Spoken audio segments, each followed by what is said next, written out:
ایک دور دراز گاؤں میں امجد نام کا ایک نیک دل نوجوان رہتا تھا۔ اس کا گاؤں بہت غریب تھا۔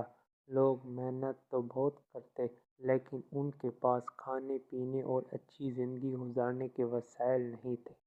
امجد ہمیشہ سوچتا تھا کہ وہ اپنے گاؤں کے لوگوں کی زندگی کیسے بہتر بنا سکتا ہے۔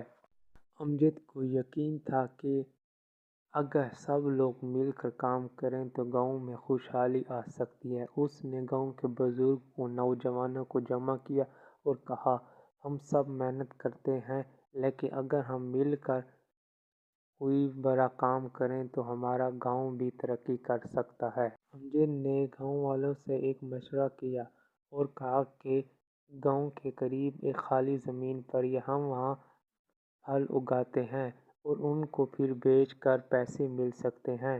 شروع میں کچھ لوگوں کو شک تھا لیکن امجد کی محنت دیکھ کر سب راضی ہو گئے اور سب نے کھیتی میں کام کرنا شروع کر دیا۔ کچھ مہینے بعد کھیت میں سبزیاں اور پھل اگنے شروع ہو گئے۔ امجد اور ان کے گاؤں کے لوگ بہت خوش تھے کہ ان کی محنت رنگ لائی۔ امجد نے کہا، یہ سبزیاں بیچ کر شہر میں پیسے کمائے جا سکتے ہیں۔ کچھ سالوں میں گاؤں کے حالات بدل گئے۔ لوگ پہلے سے زیادہ خوشحال ہو گئے، بچوں کو تعلیم ملنے لگی اور گاؤں میں ایک چھوٹا سا ہسپتال بھی بن گیا۔ یہ سب امجد کی نیکی اور گاؤں والوں کی محنت کی بدولت ممکن ہوا تھا۔ سبق: محنت، ایمانداری اور ایک دوسرے کی مدد کرنے سے زندگی میں کامیابی حاصل کی جا سکتی ہے۔